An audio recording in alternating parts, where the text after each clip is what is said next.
In today's video, I'm going to teach you how to embed a form on Framer. We'll walk through the entire process from inside your Framer project, and by the end you'll have a live form sitting right on your page, ready for visitors to use. I'll also point out a few tips along the way so things go smoothly. First, open your Framer project and go into the editor view. This is where you normally design and arrange everything on your page.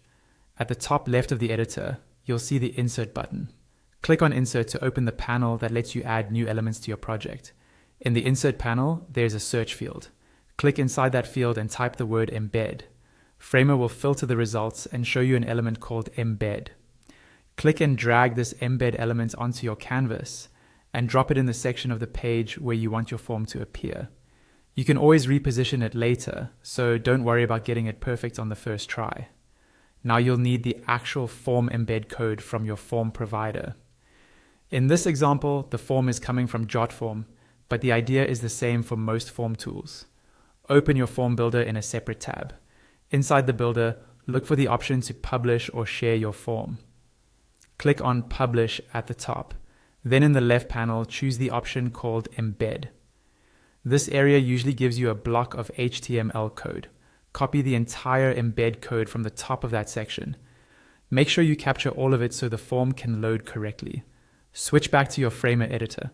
With the embed element still selected on your canvas, look over to the Properties panel on the right side of the screen. Here, you'll find a section labeled Embed. In that section, set the type to HTML because the code you just copied is HTML.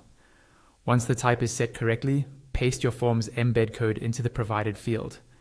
Your form might not appear instantly in the preview, so give it a few moments to load. Once it shows up, you may notice it looks a bit small or doesn't fit the space perfectly. You can fix this by adjusting the size of the embed element directly on the canvas, or by tweaking its width and height in the Properties panel. Take a moment to also review any other settings in that panel, such as alignment or spacing, so the form blends nicely with the rest of your design. And that's all you need to embed a form on Framer using an HTML embed.